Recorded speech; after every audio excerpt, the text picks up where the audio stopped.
Welcome to Buckets, brought to you by BetMGM, the king of sportsbooks. I got a pretty good gobble. Welcome to Action Network's NBA betting podcast. My name's Matt Moore. I'm the senior NBA writer for the Action Network. Hope you guys are enjoying the holiday season as we do the weekend recap here on Sunday night for Monday. Today we'll do best bets and we'll get into a little bit of futures talk. We got two futures that we're going to get into. Programming note, we are doing buckets on Monday and Tuesday only. So no shows Wednesday, Thursday, Friday for the holiday season. I know. What are you supposed to do? Talk to your family. But don't worry, you can find more stuff to bet on and content to consume on the award-winning Action Network app. It's the best way for you to track your picks. You get up to the second information where the bets and money are coming in. You can also check out all sorts of great content on our YouTube channel. Go to youtube.com/The Action Network. We'll get you set for all of the NFL games on Thanksgiving. We'll get you set for everything that you need to know throughout the week. Just go to youtube.com/The Action Network. All right. We're going to do best bets and we're going to talk a little bit of futures, and we're going to do that with the Jays, the future Jays. That's it. That's the nickname, the future Jays. We got Jim Turvey at Turvey Bets on Twitter and in the Action Network app, and Joe Delara at Joe Delara in the Action Network app and on Twitter. Fellas, hope you guys are doing well. I never chit chat, so I don't really care. Let's get started here. Joe, I need your best bet for the Monday slate. This is a heads up. This slate sucks. Everyone's on a back-to-back or a 3rd and 4. It is gross. Good games, but it is gross. So I applaud you guys for finding bets. Joe, what's yours for Monday? I like the Milwaukee Bucks -8.5, and then I'm also going to be on Zubac over 9.5 points, and whatever Domantas Sabonis' rebounds plus assist line is. Maybe a little sprinkle in that triple-double too.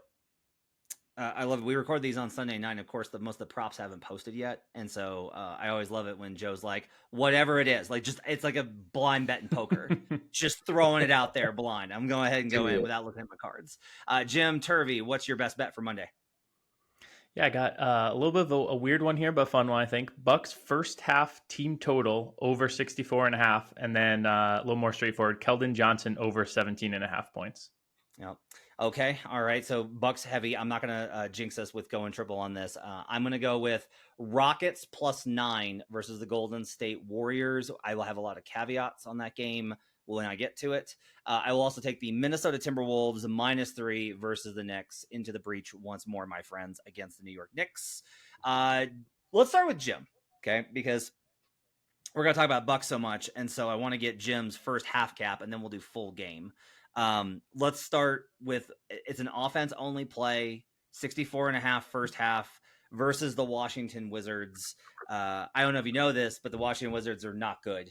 They are not good, and everyone's going to get fired or let go or traded. Jordan Poole is the single worst acquisition of the offseason. Absolutely disastrous. The Wizards are 24th in defense per dunksandthrees.com with a pretty tough defensive schedule. They've actually had the second toughest. Somehow they're worse on offense. They are 27th on offense right now, which means a lot of run out opportunities for the Bucks. But Jim, why do you like the over first half 64.5? Yeah, so I was eyeing this game along with Joe. I think the Bucks are kind of starting to come together. We're seeing it kind of happen right before our eyes. You know, with these teams, it always takes a little bit of time. With the transition from Drew Holiday to Damian Lillard, and new coaching as well. These things take time, and they're really starting to look a lot stronger. But I do worry.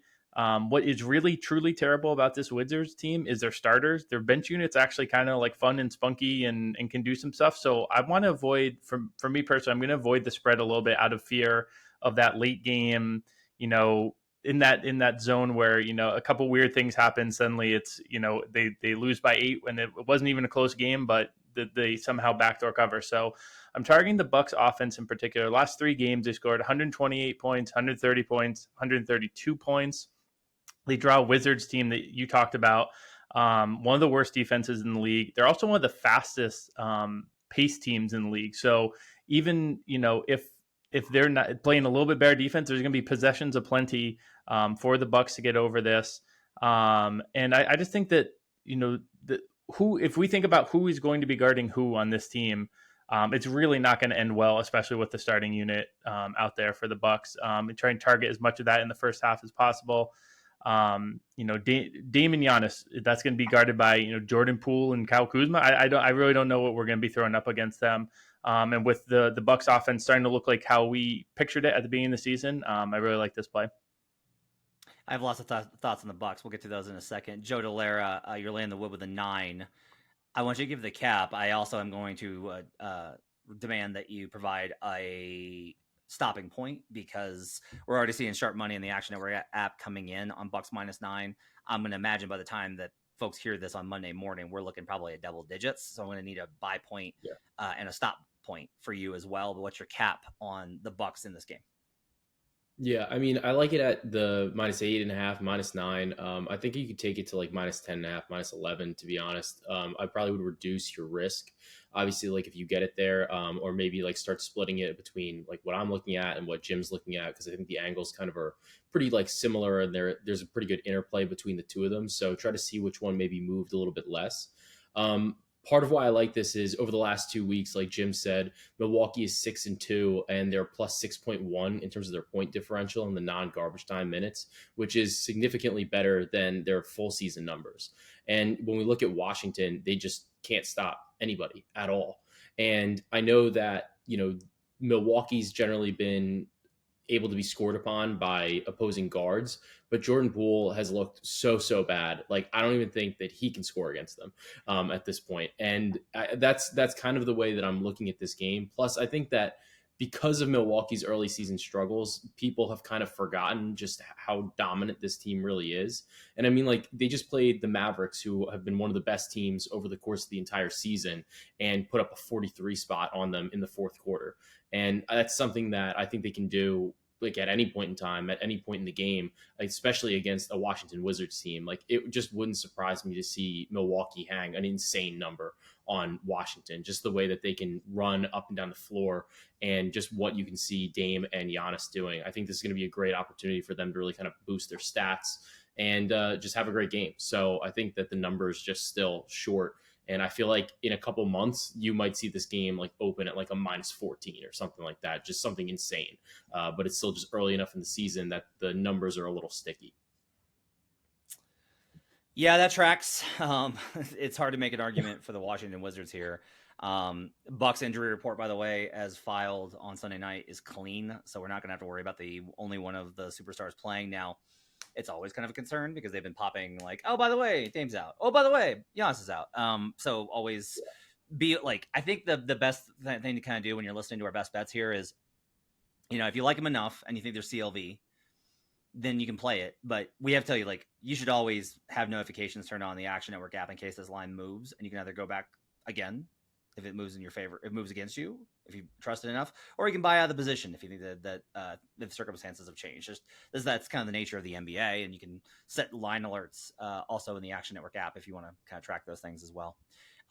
So the Bucks,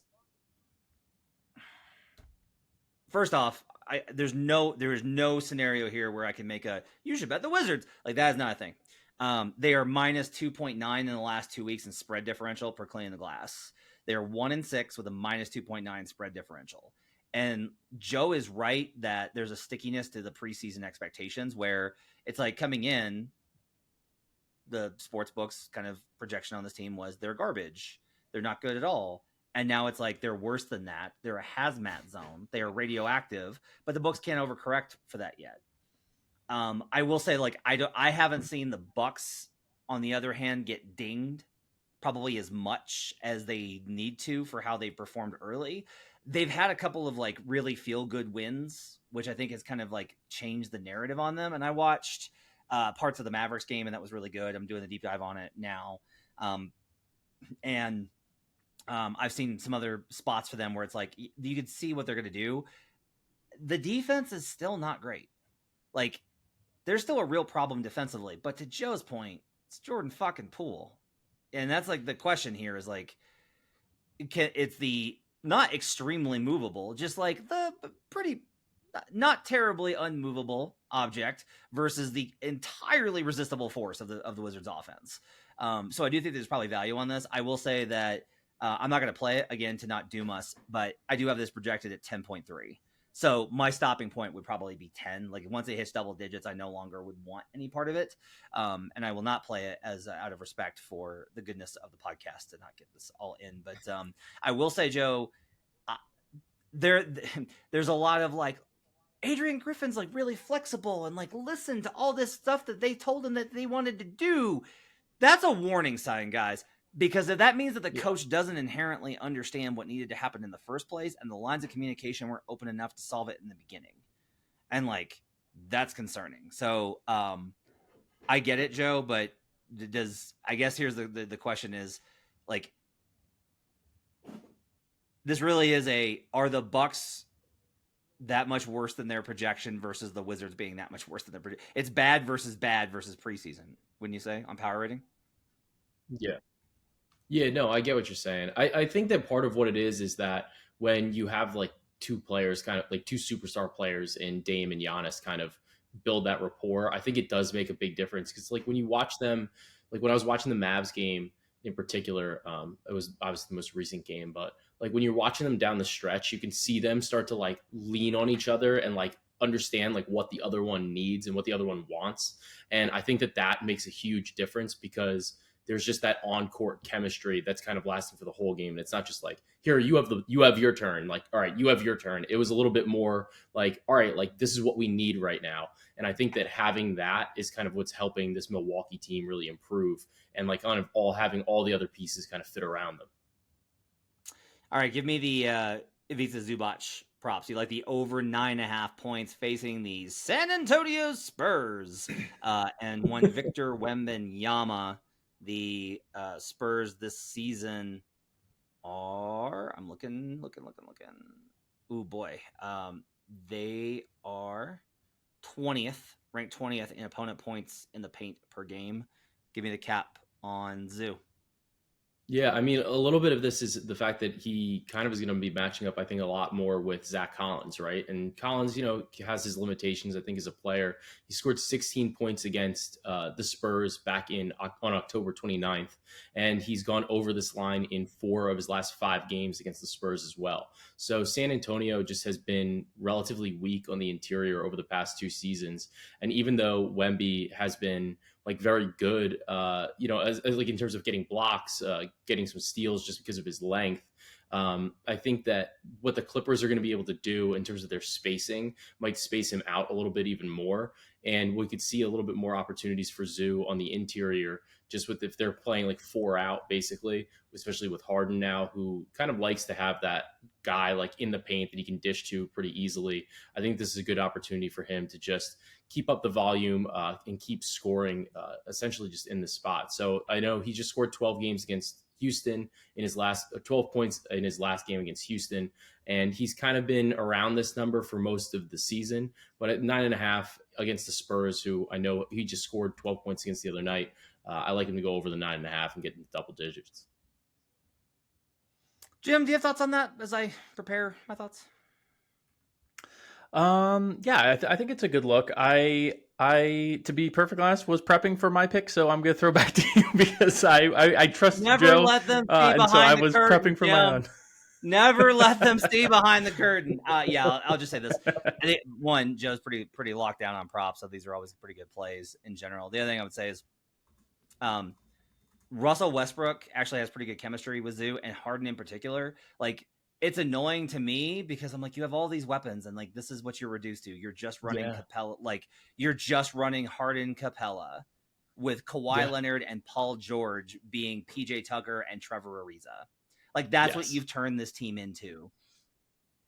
But it works because Harden's really fucking good at running. He's really good at running pick and roll. And Zoo, like you started to see it. I think I first saw it in the Nuggets game. That's one of the reasons I was on the Clippers on the money line versus the Rockets in that game was like, I knew it was a good spot for the Clippers for a number of reasons, including like Zoo started to figure out like, oh, if I just roll hard to the rim, they have to put 2 on him. And I'm going to have a lob like every single time. Clint Capella had the same thing where he got to Houston when it was like, oh, so I just like set a screen, run 4 steps and jump. And I get a bucket like every time. And I also love this because Wembanyama has really good instincts in terms of one-on-one play, and he's got really good instincts in terms of weak side rotation stuff. But there's only so much that he can do. Now the question is just going to be like, can they get the lob up over him? Like that's going to be a real question in this game. Is like, can they get the lob up over Victor if Victor's guarding Zoo? Like that. But even then, sometimes Victor doesn't guard Zoo. It's Collins, so you're in a much better spot to be able to get that lob up. Yeah, I mean, it's just kind of one of those like comedy of errors type of things. Like when you look at this Clippers team, it's like, who are you going to cover? And then nobody moves. Literally, just nobody on the team moves. So like Zoo is about like the only player on the team that's like, oh, like if I move, like I can get a bucket, and like because everybody else just wants to play ISO. There's not like a ton of ball movement, like there is ball movement, but there's not a lot of personnel movement. So that's part of why I like it as well. Okay, Keldon Johnson over 17.5. Jim, give me the cap. Yeah, so this one's relatively straightforward. Honestly, it's that Devin Vassell is listed as doubtful. Now, I will caveat this greatly by saying that Devin Vassell was listed as doubtful about a week ago and then decided to play at the last second. So I don't think this line's going to move a ton. How I'm going to attack it is I'm going to play a little bit now because I think the 17.5 number is pretty soft. I think it's going to move up. But then I'm not going to do my full play. And then when we officially see that out, I'm going to add a little bit more because with Vassell and Johnson, they really eat into each other's usage, and especially the specific field goal attempts they get up per game with the other out. So Keldon goes from scoring 24.6 points per 100 with Vassell on the court to 33.6 with him off. The 4 games that Vassell has been out this season, Keldon's gone for 26, 16, 21, and 22. And that 16 that he got, that was a weird game. They lost the Pacers by about $1 trillion. He only played 23 minutes and didn't take a single three. He typically takes more than 5. So there's a really high floor to this. Ironically, Keldon doesn't have the ceiling that some other players have that I might look for an escalator, ladder, step stool, whatever you want to call it. So I just like the regular points prop. I'm going to play some of it now with the doubtful in. And then when we get that official out, hopefully, fingers crossed, I'll add a little bit more to it as well. I like it. I think we'll probably start talking a lot more about half plays, quarter plays, and then full plays once we get the injury confirmation. Give me the rundown real quickly. You like blind, Sabonis, rebounds, and assists over tomorrow versus the Pelicans. What's the cap? Yeah, so like in my Pokemon nerd thing, like I always think about Sengun, Sabonis, and Jokic as like Charmander, Charmeleon, and Charizard, right? And Jokic just crushes Valanciunas. Like I said, he had, when I gave out the triple double the other day, he had 6. That's his 6th triple double in these last 8 games. Sabonis, in his last 2 games against Valanciunas, also has back-to-back triple doubles. So he's had, and then even besides that, in the prior games, he's assisted the ball pretty well. But he's also recorded a decent amount of rebounds. So he's averaging, kind of in that time frame, double-digit boards, and he's closing in on like about 9 assists per game, 8.5, 9 assists per game. So I like the RA. I think that we'll probably get it at a good number, probably like 17.5 maybe. And then as for the triple-double, I think that the odds are just going to be there. I'm not sure where exactly we're going to be looking at, maybe like a plus 500 or so. And I think that it's a good spot considering Val kind of struggles in these matchups against these centers that can not only rebound the basketball, but facilitate out of the post. And that's part of why I like this cap here. And I think that the number is just a little bit too long, or it's going to be a little bit too long for a guy who has back-to-back triple doubles in this matchup. I kind of go like, I don't like this one. I'll say this. I don't like this one. I think in part the reason I don't like it is I consider Jonas Valanciunas to be Blastoise. And so he's got a hardy shell and is able to hit cannons. And so I think this is actually, I just think Joker, I think you're not wrong in that like Şengün, Sabonis, Jokic are all similar types of playmaker centers. I think the difference is the muscle and power that Jokic brings to the table is so much greater than Sabonis, which is slightly more, I think, at this point than Şengün. Şengün's actually impressed me a lot with like how he has leveled up in terms of strength. Like that was a really big issue for me going back, was like, oh, like how good is he versus like is he going to be able to play center consistently given how light he is? And it's funny because like you look at Şengün and he's not like jacked right? His arms aren't like shaped and muscled, but if you look at him, if you watch him play, you're just like, oh, he had like a shit ton of core strength. Like Yeah. he's got so much more power from midsection through his thighs. And that power really helps, I think, when you're guarding and playing against these guys. That said, JV's a tank. Like he's a No, he's a he's huge. tank. He's huge. And so I Yeah. good. No, I would say part of why I like this spot though, just generally with Sabonis is I know the Kings obviously play faster, and I think that matters. But then also, even if he's not necessarily lined up against Valanciunas 1-to-1, he's getting like these minutes against Zion, who is just we know is not a great rebounder either. So you have the opportunity for him to really like kind of like outskill, I think, both of these guys, like in terms of what his finesse is.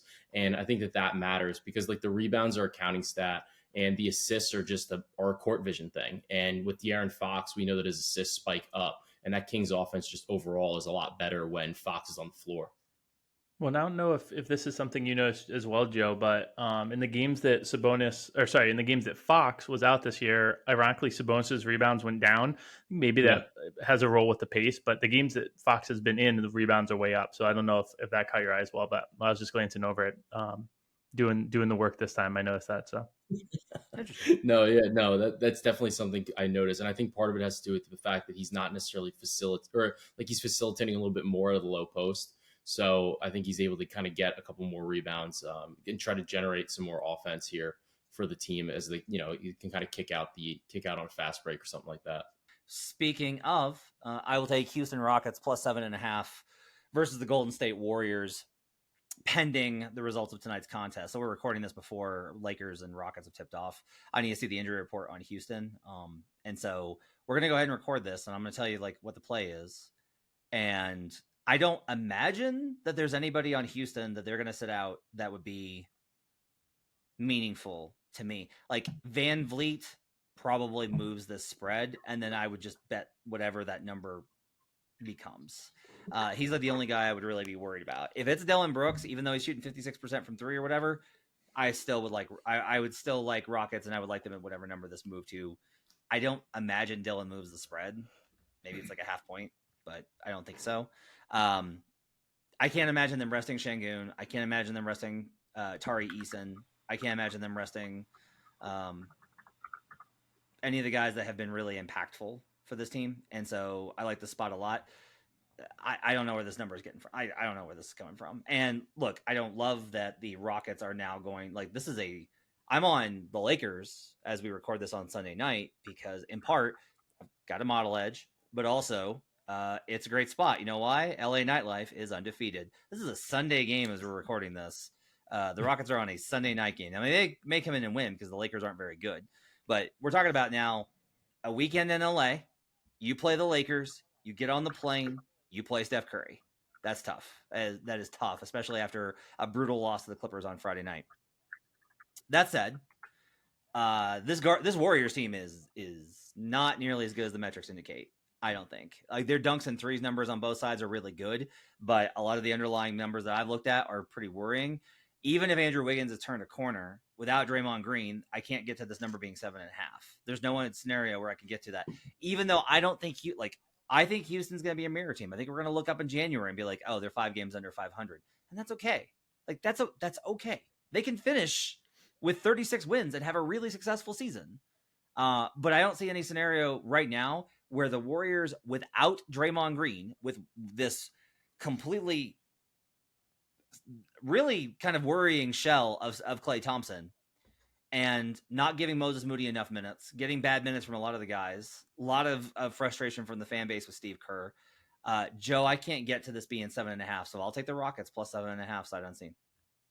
Yeah, like I keep wanting to fade the Rockets, and I'm just not getting the chance to. Like Jim and I talked about this previously, and it's like there's just never a good spot, and I think it's because like they do have a lot of depth in terms of what they can put on the floor. And then with Golden State, I think there definitely seems to be some frustration, at least like from what I see on the timeline anyway, with like what the rotations are in Golden State. It's like, why are we not seeing a little bit more Kuminga? Like, why are we not seeing a little bit more Moody, even, who kind of seemed to be like one of their better players the other night? Like, what's going on with these rotations? Because Klay Thompson just looks toast. Like, dude just looks absolutely cooked. Like, I saw, who was he trying to back down the other day? And like, it was like a 20-second possession that just ended in a shot clock violation because he just couldn't get a shot up. And I think that that's concerning for this Warriors team that's really leaning like hard on Steph Curry. And I think it was, you could kind of tell like just how problematic it was when, Andrew Wiggins hit that three to send the game to overtime against Oklahoma City or to almost win the game. And then Chet just made that absurd shot. And it was just like the air was just completely sucked out of them and they just had nothing left like that. They were gassed. They were done. And, they're on a pretty good losing streak right now. And given the fact that Draymond's out and they don't really have like any other reserves right now, it's definitely hitting a point where it's very concerning to see how they're going to turn this around, at least in the immediate, without dropping too many more games. Jim, what I think is super interesting is, sorry, I was just gonna say what I find super interesting about this game is, so you're looking at a Houston team that's 6-4, Warriors team is 6-8.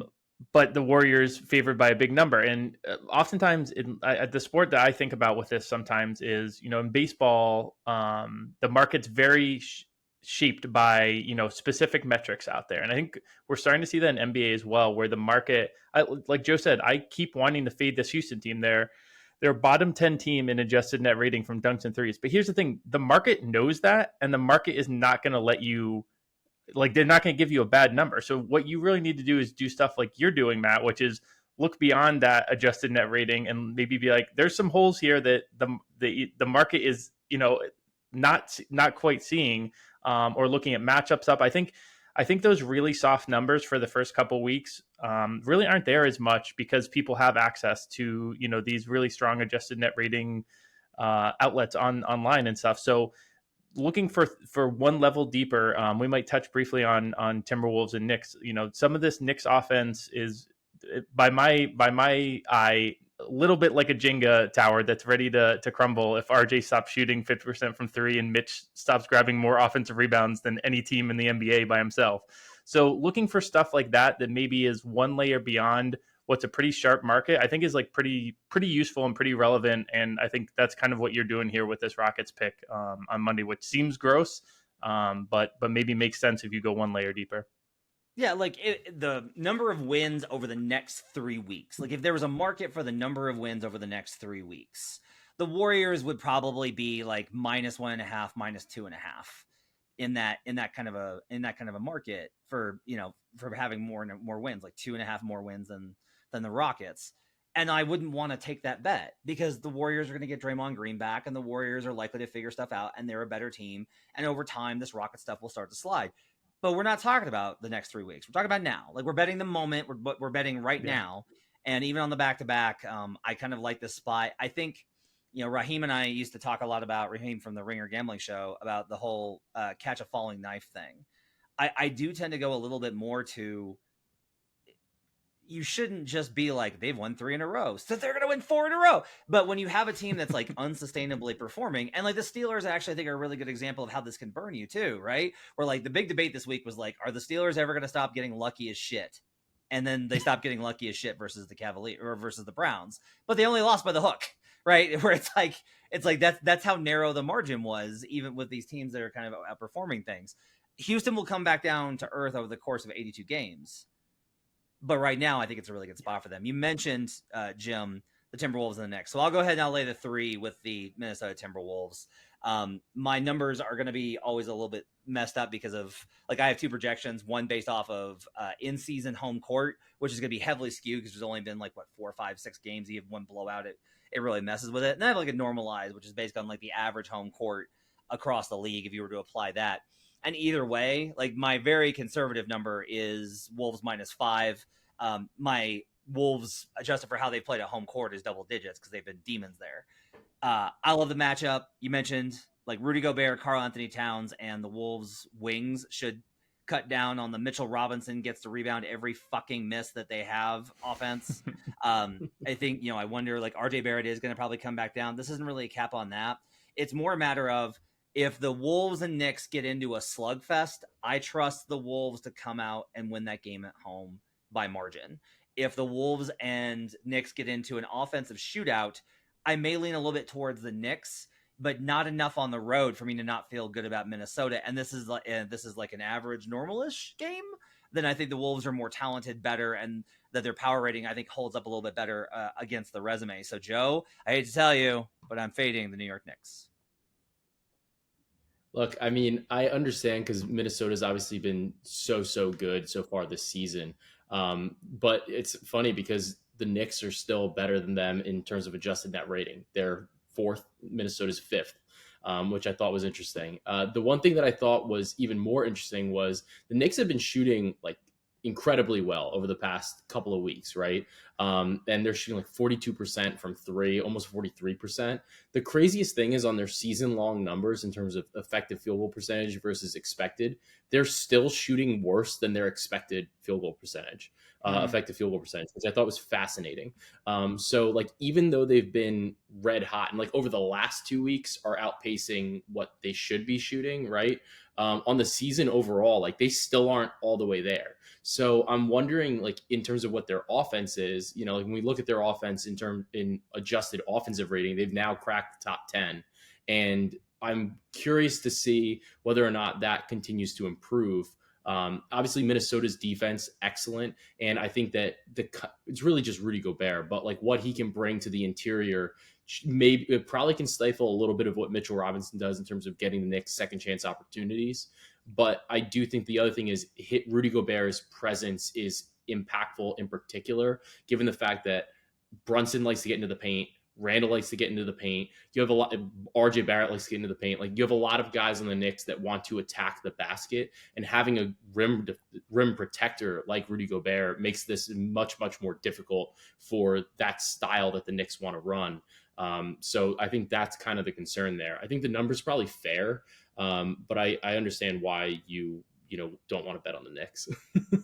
All right, so let me ask you this then. Okay, last season home court was about 2.5, and this is the same thing I do actually in NFL, which is I hold to a slightly outdated number of about 2 to 2.5. So I ballpark it at 4.5. That's still what I kind of do with NBA. I love this exercise. It's one of my favorites. It's not reliable in all cases. I just think it's fun to do from a handicap standpoint. So Joe, at 3, if we flip home court at 4.5 points, this means that the New York Knicks are favored on a neutral court versus the Minnesota Timberwolves. Do you think that's accurate? Any given day, kind of. Say it. Don't wishy-washy.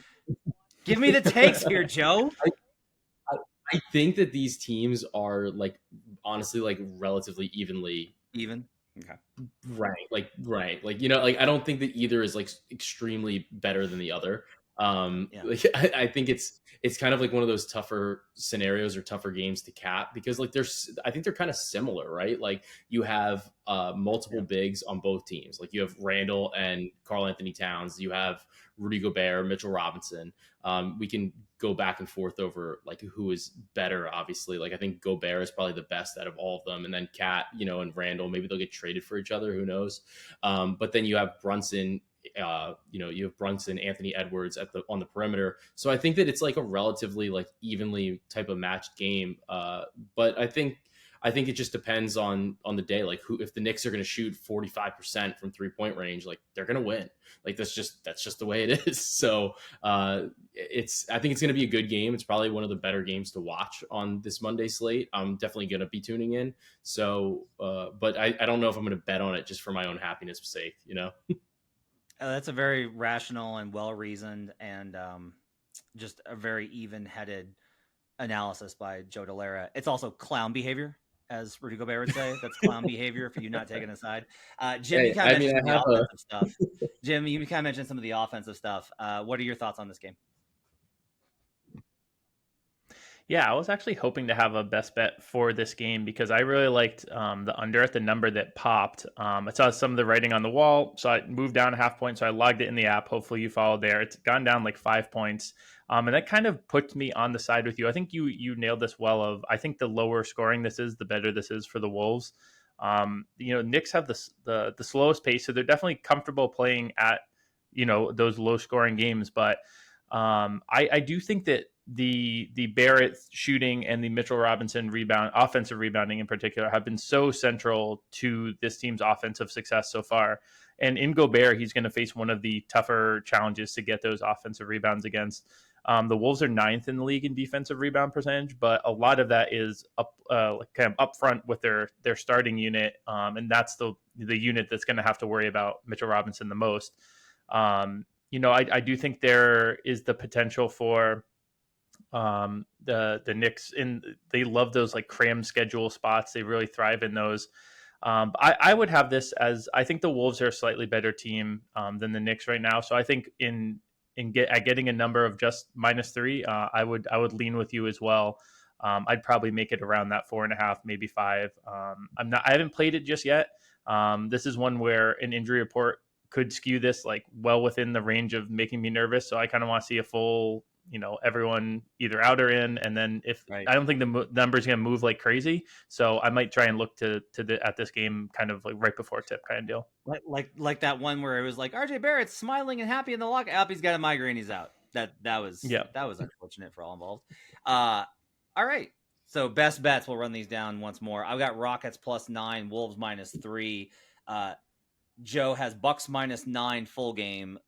Ivica Zubac over 9.5 points, and blind bet Sabonis rebound assist overs. Jim's got Bucks first half over team total 64.5. Keldon Johnson over 17.5 points pending Devin Vassell. All right, it's time now for the Tyrese Haliburton happy hour. All right, going back to last season, our action group has been very high on Tyrese Haliburton, and I was not part of it last season. I was a little bit more skeptical. I think I didn't make a bet on the over under. That all cash for everybody. A lot of bets for him for most improved player didn't come through because honestly the Pacers missed the playoffs. But this was the year I did like a breakdown of Hallie halfway through the year and was like, holy shit, this might be the second best passer in the NBA behind Nikola Jokic. I kind of think that that's true. And like James Harden's incredible and LeBron's still LeBron and Chris Paul's still Chris Paul to a certain degree. But like factoring age, injury, and like upside motor, I genuinely think Tyrese Haliburton is the second best passer in the league. He is also, by the way, pops incredibly well on all the advanced metrics. We're going to do a full week of award stuff, not this week, obviously, but next week for the end of the season. Or not the end of the season, end of the month. We're going to go through all that. We'll have a big thing on Friday on it too. We'll get into a lot more on the awards. First week of the month is going to be our awards centric stuff, but we had to kind of get in on this because estimated plus minus came out at dunks and threes on Sunday, and it's a number that historically has been extremely reliable in predicting MVP finish, along with some other metrics that some of our colleagues have mentioned. And so he actually pops on this list when you go to this year's estimation. Haliburton drops in after a very dismal loss on Sunday. He is still up here at 6th. He was second coming into the day, and was second on BPM. The Pacers look like a playoff team. I told you to bet Pacers 2 weeks ago in an article for Action Network and on Green Dot Daily. Joe, we talk a lot about building portfolios for MVP and how you can get value later. The key, I think, with Haliburton is, are we going to ever reach a point where we're legitimately like, maybe it is Haliburton? Like, maybe like, because we have to get over that hump of incredulousness of not just, oh yeah, he belongs like in the discussion, but like, maybe he should win this thing. What are your thoughts? And he's an extremely long number right now. There's I believe, do we still see an 80-1 in the market? Is that still the number we got? Out there, yeah. Yeah, there's still an 80-1 in the market. He's 30-1 at one book, which shows you the discrepancy on these things. Is there enough, I think, do you think in Haliburton's performance, if it holds up over the season, to where we could legitimately be like, man, maybe it is Haliburton? I think yeah, like especially at the number, right? Like everybody else that's in the conversation is not even close to 80-1. Like you're looking at 20-1 at like the longest, right? And I think the thing is with Haliburton in terms of EPM, he's sixth, but in terms of offensive EPM, he's second. And I think when you think about the Indiana Pacers, you are not thinking about defense. It's just not even in the equation. So like for him, like for when you're for the way like when I'm capping Halliburton or like when I'm looking at this, like I'm almost only looking at the offense and like what he's bringing on that side of the ball, especially if he's the engine to the best offense in the league or one of the top offenses in the league, makes them a playoff team, that type of thing. I think that there's definitely going to be some conversation. I think the thing is like you kind of have to get it now, especially because Indiana really has like no nationally televised games, which sucks because they're amazing to watch, right?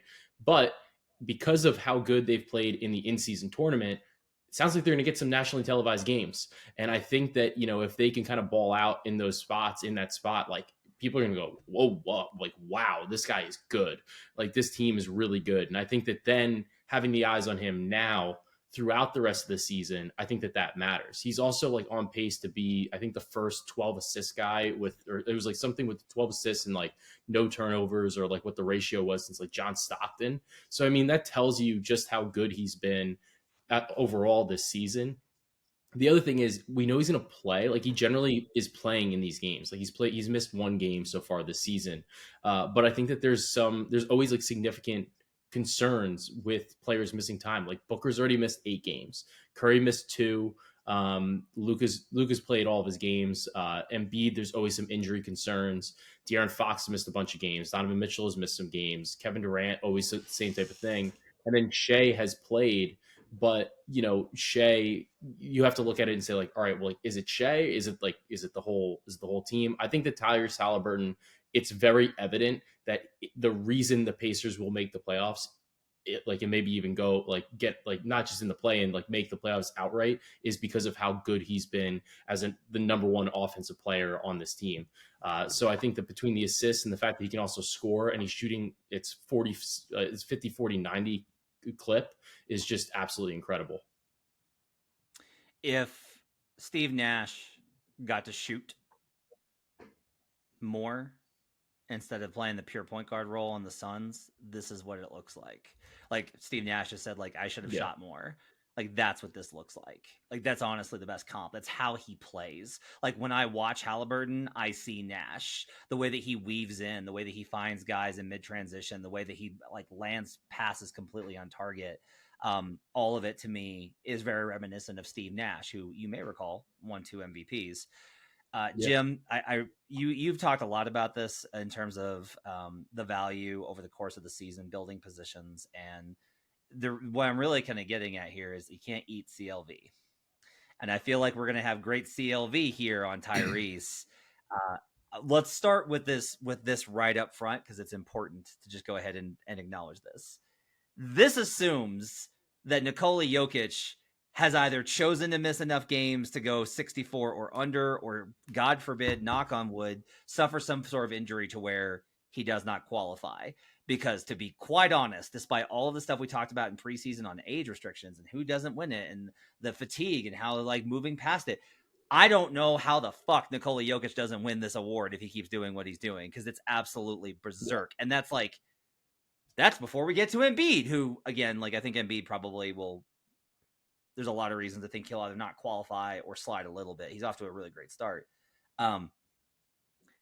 My question, though, Jim, is kind of the same one as it is for Joe. Just is there a scenario where we can really be like, no, Hallie's plus 200, Hallie's plus 250, Hallie's plus 300 by the end of the season to enable us to go back the other way? Like, is there a good enough chance of that? Because it would have to be like no Jokic, no Embiid.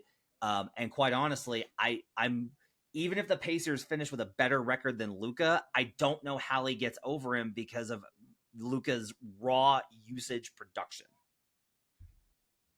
So because this is a podcast, I'm going to take a very long road to answer your question. So I'm going to lead with some Hallie love, because it's going to end at a place of maybe not as much Hallie love in terms of this exact bet. But you mentioned comps for Haliburton, and I think you mentioned Steve Nash. I'm going to bring up one that's going to make your head spin, and you're going to push back against Chris Paul. Chris Paul is really the comparison for Tyrese Haliburton. And listen to this. There's some good numbers here. So the all-time best assist rate minus turnover rate is Chris Paul in his age 23 season at 41%.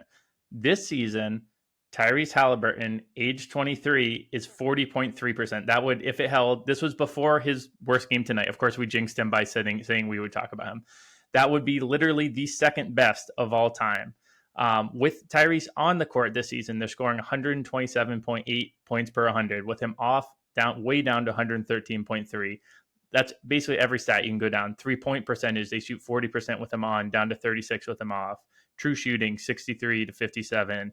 They turn the ball over more because he's scoring 4 more points this season. He's averaging 2 more assists, and somehow his assists are down. He just got done a stretch where he had 91 minutes without a turnover and had well over 30 assists during this. He is playing out of his mind, and really, his BPM right now is the exact average of Chris Paul's 2 best seasons by BPM, his age 22 and age 23 season. It looks eerily similar. Now, this is, again, a 12-game stretch, and we're seeing why you can't use 12-game stretches because today he was not at that level. But I think if you want to do the comp, and this is hat tip to our Brandon Anderson, he was the one who threw it out there first, and then I went crazy looking through how eerie it is. It really is crazy how much these two really look alike in their age 23 seasons, at least to start the season. But here's the thing. Your comp, Steve Nash, won 2 MVPs, one of which is very disputed and the other semi-disputed. Chris Paul has never won an MVP and didn't even really get all that close. He did come close in his age 22 season, but portfolio betting to me doesn't make as much sense in the MVP race because the numbers are so sticky. You mentioned Jokic. We've talked about, we may have missed the boat on getting a Jokic number because I'm not sure if there is going to be that lull that we can jump on Jokic. Embiid is playing better than he did last season. Jason Tatum, we were just talking about before the pod about how he's increased his rebounding, and he probably should be getting even more credit than he is deserving. To me, this isn't the way to play Tyrese Haliburton. At 8-1, it's a fun, loud ticket. I don't see a world in which he wins the MVP, and I don't even really see a world in which we can leverage it all that well. What I really, really, really wish we had, and if anyone sees this out there, reach out to us, let us know, send out flares, signals, anything, is how to bet him to be first team All NBA, because I think that is a way to bet on him that would allow you to leverage the fact that he is a guard as well. And that there is an opening for him to take that mantle. And I really think he has a good chance of that. And if the odds are 8-1 for MVP, they're not going to be nearly that for first team All NBA, but that's a bet that very well could happen. So I'm not going to bet him for MVP, but I am certainly, it's not because I don't think he's unbelievably amazing. I don't think it's happening. I like the Chris Paul is great and never won an MVP. I did drop into our Slack a comparison by age of EPM for those players, and how can I put this? Chris Paul would like you to politely shut the fuck up because Chris Paul was way, way, way, way, way better. Chris Paul in his prime was, I don't care about Brandon's BPM. Chris Paul was way, way, way better. And a lot of that's defense, and so it's an offensive award, and so I understand kind of what the argument for him. Can I hop in really quick, Matt? Yeah, for sure. I definitely do not think Tyrese is nearly at the level of Chris Paul on the defensive end, and that's why I do think that he can't quite match Chris Paul. But I will say that so far this season, with him on the court, they're allowing 117.5 points. With him off, they're allowing 123.8. Now, again, tiny sample, but I think he has improved on that end. He's just no Chris Paul for sure. Yeah, for sure. I mean, the defense, he's not playing defense. Honestly, a lot of it too is a lot of it too. Honestly, is that Tyrese is still kind of learning to. But here's what's funny is Chris also had this problem where Chris didn't score enough when he was young. Chris was was like a 50-40-90 shooter, and it wasn't really until the season before he left New Orleans that he was like, I guess I'm just gonna have to do this and shoot a ton. Jokic had the same thing too, where it was he didn't want to shoot that much. I want to get everybody else involved. And there's nights when no, you got to do this.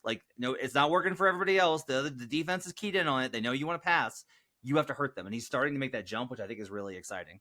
I bet it. I bet it at 80-1 because it was worth adding to my portfolio. I do think that part of what you're trying to do too, if you're building the portfolio, is if you eliminate all of the other options you might have to deal with down the line, that means that once you single it into who you think is going to win and who the best value is, you can correct on that. And so like there's, I think, value on that. Now, Hallie's more of a flyer at this point. There's another name we'll talk about in 2 weeks that I think is the best value on the board because he legitimately is at that level. It's Shai Gilgeous-Alexander. But we'll talk about that another time. The other thing I want to get to today was Chet Holmgren, who, if you follow me in the Action Network app, I put a bunch of what we call rack'ems, which are the parlays that you can put out there's certain books in the market that allow you to parlay awards. And I have like Victor Wembanyama, Tyrese Maxey, and Chet Holmgren. I have Bam Adebayo Defensive Player of the Year. I have these kind of positions. I have now Jokic and Chet Holmgren. So Jokic MVP, Chet Holmgren for Rookie of the Year. Chet Holmgren nails a turnaround catch and shoot 3-pointer to force overtime versus the Warriors in an absolutely incredible performance from him. Him and Shai tore that team to pieces in a huge comeback after being down 18 late in the third quarter. An incredible performance from him, like deterring shots. Like he really messed up Curry on Curry's drives. Chet's been absolutely phenomenal. And if look, there's so much hype around Wemby, and there's going to be protectionism a little bit with Wemby because there's concern of over criticism and tearing him down when he's been really good. But if we take a step back and we just look at who's been the better performer this season, Jim, I think Chet Holmgren has been the better player this season than Victor Wembanyama. Yeah, I'm with you. I think he definitely has been. I think my only worry with I think it makes perfect sense for us to talk about it right now because this is kind of a Chet moment. You mentioned the game that three, the game tying three. Also the EPM you mentioned came out this week. He's literally the second best defender in the NBA by defensive rating. So this is the time that the Chet alarms are going off. Everyone's starting to come to the party. Everyone's saying, "Wow, Chet actually so far has been better than Wemby," and I'm with you. I'm there 100%. I was just trying to really quickly find to see how much the odds has shifted. For in the Rookie of the Year, you can still get him at 250. So I think this might be one of those examples of where, if you live on NBA Twitter and you're in these conversations, you think more people have figured this out than the rest. I think if you were to have not placed a bet on this award market yet, I think there is value at Chet at plus 250. I don't love it as much for someone like myself. I kind of, before the season, I was on the Scoot train. That has not been a good look, but I don't want to start chasing this award, to be honest, especially not at a number like 250. I do like it for, like I said, if you have not bet this yet, I think there is value on plus 250, in part because I think the one part of the read of that Rookie of the Year cap was, I don't know if Wemby plays 65 games. I think the Spurs are going to be god-awful. That matters much less for Rookie of the Year. But Chet has been playing so outstanding. If his team is incredible and these advanced numbers pop and he's having moments like he is having, in big moments, in crunch time moments in big games, I think there's a lot to be said for, people aren't going to be scared off of like Wemby is generational. Chet's putting up generational numbers as well to start the career. So I do like this at 250 if you haven't gotten into the market yet. Joe, do we feel like this is a buy point for Chet, or are we kind of buying in a little bit too late? This was plus 450 in the market. That's when I bet him about 7 to 10 days ago. It's obviously moved after that game last night. It's a lightning point, but do we feel like this is going to get, I guess, like a more interesting question? I want your general thoughts on Chet, but also if you can answer this question, do we feel like Chet's odds get longer or shorter as the season goes on? I think Chet's been awesome, absolutely incredible, and I think that it's definitely helping him that he's playing with other he's playing his optimal role for a team that's trying to win, and I think that it matters for a lot of the advanced stats because when we look at Victor's advanced stats, and I think this is part of why some of those advanced stats don't matter as much, right, with Rookie of the Year because they're playing normally for bad teams, but Oklahoma City is actually trying to win. Whereas with the Spurs, we are seeing these insane lineups. They're still running Sohan at point. So it's what are we, I think that a lot of those numbers that surround Wemby are going to are just trash, right? Because like they're just not really trying to win. Like it's like an experimental year. So I think that a lot of those team centric numbers around Wemby are going to be problematic. I think that instead of buying Chet, I think that there's a decent chance that his number shortens just because of the fact that he's been so good. He's going to be on TV a lot. He's playing for the Thunder. Like they're getting a lot of media attention. I think that if Chet continues to shorten, it probably creates another buy opportunity for Wemby.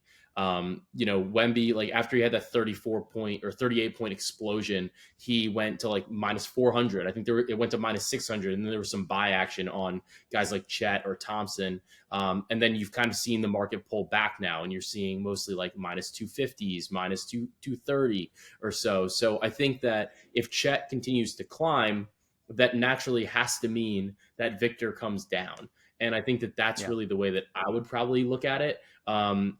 Not so much that Chet isn't as good, but I think that at the end of the season, if all things are equal, it's tough to say like, well, Victor's not going to win, because they're going to say like he was in a worse system, aside from Pop, obviously, but it's like the team was worse. He had to do way more. The attention was always on him. Whereas in Oklahoma City, the attention's not on Chet. The attention's on SGA. So like Chet can get better looks. Defenses aren't scheming specifically for him. Every time somebody goes and plays the Spurs, you have an entire coaching report. You have special coaching for how to guard Wemby. And he's still putting up these numbers. So I think that the Chet decrease in odds is going to create a buy opportunity for Wemby a little bit later on in this race. That's great analysis. We talked about in the preseason about kind of in our how to bet rookie of the year, the stats that are most important. And it's counting stuff. Like that's what's always been important in this award. Victor's still averaging 19 points to Chet's 17. He's still averaging 9.5 boards to Chet's 7.9. So he's got a board and a half. He's got 2.2 points on him, and he's averaging more steals and more blocks. It's 3.7 stocks, which, by the way, is 3.3 stocks, which again, so that gap is tight, but it's meaningful. Like Chet's got him on all the efficiency stuff by a huge margin. Like Victor's shooting 43% from the field, Chet's shooting 55%. Victor's 28% from three, Chet's 44% from three. Chet's better at the line, all these types of things. But also, like you said, there will be, I think, a lot of Victor's going to get a lot of cushion because of his situation. Like they're going to be like, look at this team. Look at how bad it is. Which this is not related to who's going to win, because we're covering that here. And that's why like there will probably, if this gets under 200 for sure, I'm going to hammer Victor. But I will just say that, again, if you're contributing to a playoff team as a rookie, that should matter more. It just should. This is me screaming into the void, and I get that. And we don't talk about like what should be. We talk about what is on this show. Absolutely, Chet Holmgren is like, what he is doing is actually more difficult than Victor, which is it is way harder to contribute meaningfully and efficiently, even with Shai Gilgeous-Alexander next to you, than it is to put up points on a shitty team, because half the time you're playing in garbage time, and you should be able to rack up those points. So I think all that is part of the consideration as well. All right, we gotta get out of here. Thanks for joining us. Hope you guys have a great holiday week. We'll be back tomorrow with Best Bets, and then we'll have the week off, and we'll be back with these guys, the Future Jays, next Sunday night for Monday here on Buckets. My thanks to David Payne, our producer, as well as Hutton Jackson, the video crew, getting us up on YouTube. Go to youtube.com/The Action Network to check out more. You can follow Joe in the Action Network app at Joe Delera, and you can follow Jim in the Action Network app and on Twitter at TurvyBets. Thanks for joining us, everybody. Have yourselves a great Thanksgiving week, and let's get buckets.